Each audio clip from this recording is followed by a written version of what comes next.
नमस्ते बच्चों, स्वागत है आपका हमारे YouTube channel the Harish academy में।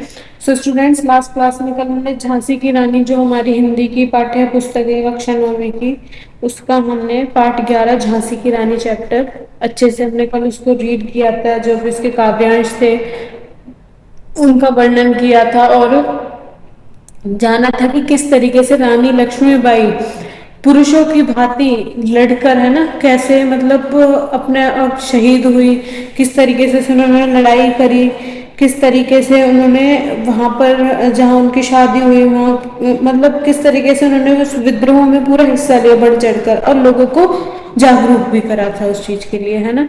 तो आज हम देखेंगे उस चैप्टर के प्रश्न उत्तर, जिसमें कि हमारा सबसे पहला प्रश्न क्या होता है कि हमें प्रश्नों के सटीक उत्तर चुनने होते हैं, लेकिन ये होते हैं एमसीक्यू से, लेकिन हमें इसमें कारण बताना होता है कि भाई किस वजह से ऐसा हुआ, क्या कारण है ऐसा। तो देखते हैं फर्स्ट क्वेश्चन में इसका फर्स्ट पार्ट। झांसी की रानी कविता की पंक्ति बूढ़े भारत में भी आई फिर से नई जवानी थी में नई जवानी शब्द किस भाव को व्यक्त करता है? ठीक है, तो विद्रोह की चिंगारी को ये व्यक्त करता है। इसका है आंसर हमारा ख पार्ट, जो कि है विद्रोह की चिंगारी। ठीक है, कविता की पंक्ति बूढ़े भारत में भी आई फिर से नई जवानी थी, यह दर्शाती है कि उस समय भारत लंबे समय से गुलामों के कारण कमजोर और निष्क्रिय हो गया था, लेकिन 1857 के विद्रोह के समय अचानक लोगों में जोश, उत्साह और लड़ने की भावना जाग उठी। यह नई जवानी का अर्थ शारीरिक उम्र नहीं बल्कि नए जोश और क्रांति की भावना है। ठीक है, अगला प्रश्न देखेंगे। लक्ष्मीबाई को छबीली कहना इनके व्यक्तित्व की किस विशेषता को दर्शाता है? तो शोभा युक्त। इसका आंसर क्या होगा हमारा? इसका ख पार्ट शोभा युक्त। कविता में लक्ष्मीबाई को छबीली कहा गया है क्योंकि छबीली शब्द का अर्थ होता है सुंदर, आकर्षक और मनमोहक व्यक्तित्व वाली। इससे पता चलता है कि लक्ष्मीबाई केवल वीर ही नहीं थी बल्कि उनका व्यक्तित्व भी बहुत आकर्षक और शोभा युक्त था। ठीक है, अगला प्रश्न देखेंगे। बुझा दीप झांसी का पंक्ति का भावार्थ है, तो इसका भावार्थ है ग, जो कि है राजा की आकस्मिक मृत्यु होना। तो पंक्ति बुझा दीप झांसी का एक रूपक है, जहां दीप से आशय झांसी के राजा से है। जब राजा का निधन हो जाता है तो उसे राज्य का दीपक बुझना कहा गया है। इसी के बाद कविता में बताया गया है कि डलहौजी को राज्य हड़पने का अवसर मिला और स्पष्ट होता है कि यह घटना राजा की मृत्यु के कारण हुई थी। अगला प्रश्न देखेंगे। इस स्वतंत्रता महायज्ञ में कई वीरवर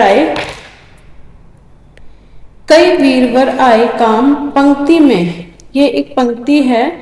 इस स्वतंत्रता महायज्ञ में कई वीरवर आए काम, इस पंक्ति में जो स्वतंत्रता आंदोलन है उसकी किस ऐतिहासिक घटना की ओर संकेत किया गया है? तो 1857 की क्रांति की ओर। कविता में स्वतंत्रता महायज्ञ शब्द का प्रयोग 1857 के प्रथम स्वतंत्रता संग्राम के लिए किया गया है। इसी प्रसंग में नाना साहब, तात्या टोपे, कुंवर सिंह जैसे वीरों का उल्लेख भी आता है, जो सभी 1857 की क्रांति के प्रमुख नायक थे। इससे स्पष्ट होता है कि यह पंक्ति उस ऐतिहासिक घटना की ओर संकेत करती है जब पूरे देश में अंग्रेजों के खिलाफ व्यापक विद्रोह हुआ था। ठीक है, अगला प्रश्न देखते हैं।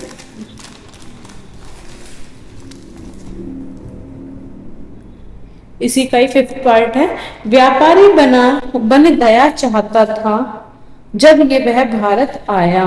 तो इस पंक्ति में यह शब्द किसके लिए कहा गया? यानी कि जो व्यापारी बन गया चाहता था जब वह भारत आया, तो यह का इसमें क्या अर्थ है? तो ब्रिटिश राज के लिए कहा गया है। पंक्ति व्यापारी बन गया चाहता था जब यह भारत आया में यह से आशय अंग्रेजों ब्रिटिश शासन से है। बच्चों ये ना, ये जब वह भारत नहीं है, यहाँ पर आ जाएगा यह है। ठीक है, यहाँ पर इसकी जगह पर यह लिख लेंगे आप इसको।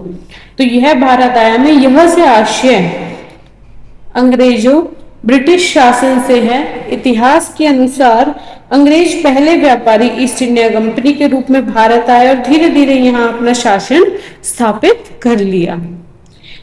तो ये हमारा फर्स्ट क्वेश्चन हमारा खत्म हो, जिसमें हमें इसमें सटीक इनके सटीक उत्तर चुनने थे और फिर उनका तर्क देना था कि ऐसा क्यों हुआ। ठीक है, अब देखेंगे प्रश्न उत्तर इसके, जिसमें पहला प्रश्न है झांसी की रानी कविता के आधार पर बताइए कि लक्ष्मीबाई के प्रिय खेल कौन कौन से थे, उनका बचपन दूसरों से किस प्रकार भिन्न था। तो झांसी की रानी कविता के अनुसार लक्ष्मीबाई के जो प्रिय खेल थे, जो उन्हें बहुत ज्यादा पसंद थे, वो साधारण बच्चों जैसे नहीं थे, बल्कि उन्हें बर्छी, ढाल, तलवार चलाना, नकली युद्ध करना, व्यूह रचना बनाना, शिकार खेलना, दुर्ग तोड़ना और सेना को घेरने जैसे वीरतापूर्ण कार्य बहुत पसंद थे। वे ये सभी उनके खेल ही थे जिनसे उनकी बहादुरी और युद्ध कौशल बचपन से ही विकसित हुआ। तभी तो वो इतना जो युद्ध था वो लड़ पाई। उनका बचपन अन्य बच्चों से बिल्कुल भिन्न था, क्योंकि जहां सामान्य बच्चे गुड़िया गुड़ियों या सामान्य खेलों में समय बिताते थे, वो क्या करती थी, व्यूह रचना, शिकार खेलना, है ना। वही लक्ष्मीबाई बचपन से ही वीरता, साहस और युद्ध कला में रुचि रखती थी। अगला प्रश्न है, महलों में दी आग, झोंपड़ी ने ज्वाला सुलगाई थी। इस पंक्ति में समाज के विभिन्न वर्गों की एकता को दर्शाता है। किस तरीके से सारे जितने भी वर्ग हैं उन्होंने कोई भेदभाव नहीं किया, सब एक हो गए, है ना। इस एकता को स्वतंत्रता संग्राम के संदर्भ में क्या महत्व है। तो ये तो नहीं है, यहाँ से थोड़ा सा ये गलत लिख गया था, नोट डाउन हो गया था बच्चों। इसका आंसर देखेंगे, महलों में दी आग, झोंपड़ी ने ज्वाला सुलगाई थी, पंक्ति दर्शाती है कि स्वतंत्रता संग्राम में समाज के सभी वर्ग, चाहे वो राजा हैं, चाहे वो रानी है, चाहे वो सैनिक है, चाहे अमीर है या गरीब है, एकजुट हो गए थे। महल अमीर और शासक वर्ग का प्रतीक है, जबकि झोंपड़ी गरीब और सामान्य जनता का। जब दोनों वर्ग मिलकर एक ही उद्देश्य के लिए खड़े हुए तो संघर्ष की शक्ति कई गुना बढ़ गई थी। इस एकता का बहुत बड़ा महत्व था, क्योंकि अंग्रेजों जैसी शक्तिशाली सत्ता का सामना अकेले कोई वर्ग नहीं कर सकता था। लेकिन जब पूरा देश एक साथ खड़ा हुआ तो स्वतंत्रता की भावना और मजबूत हुई और विद्रोह व्यापक रूप से फैल गया। इस एकता ने लोगों में साहस और आत्मविश्वास जगाया तथा स्वतंत्रता संग्राम को सफल बनाने में अपनी महत्वपूर्ण भूमिका निभाई। ठीक है, अगला प्रश्न देखेंगे, किंतु काल गति चुपके चुपके काली घटा घेर लाई, है ना। मतलब काल को कुछ और ही मंजूर था, वक्त को कुछ और ही मंजूर था। वक्त के पंक्ति के माध्यम से किस घटना की ओर संकेत किया गया है। किंतु काल गति चुपके चुपके काली घटा घेर लाई पंक्ति के माध्यम से लक्ष्मीबाई के जीवन में आए अचानक दुखद परिवर्तन, यानी कि शादी हो गई थी उनकी, बहुत अच्छा सुखी जीवन व्यतीत करी थी, लेकिन काल को वो चीज पसंद नहीं और काल गति चुपके चुपके काली घटा घेर लाई, यानी कि वक्त बदलते देर नहीं लगी। वो जो उनका हंसी खुशी जीवन था वो दुखद परिवर्तन की ओर संकेत किया गया है। यह घटना उनके पति झांसी के राजा गंगाधर राव की मृत्यु से संबंधित है। विवाह के बाद उनका जीवन सुख और समृद्धि से भरा था, लेकिन समय के साथ यह सुख धीरे धीरे समाप्त होता गया। राजा की मृत्यु के कारण लक्ष्मीबाई विधवा हो गई और उनका जीवन दुख और संघर्ष से भर गया। साथ ही उनके संतान न होने के कारण अंग्रेजों ने झांसी राज्य पर कब्जा करने का अवसर पा लिया। अगला प्रश्न देखेंगे, सरेआम नीलाम छापते थे अंग्रेजों के अखबार। पंक्ति में नीलाम छापते शब्द किसकी ओर संकेत करते हैं, और यह भी बताइए कि किसकी नीलामी की जाती थी और क्यों। तो सरेआम नीलाम छापते थे अंग्रेजों के अखबार, यानी कि कुछ भी छाप देते थे वो, है ना। पंक्ति में नीलाम छापते करते कि अंग्रेज खुलेआम अखबारों में विज्ञापन देकर भारतीय राजाओं नवाबों की जो संपत्ति थी उनकी नीलामी की घोषणा करते थे। यह उस अपमानजनक स्थिति को दर्शाता है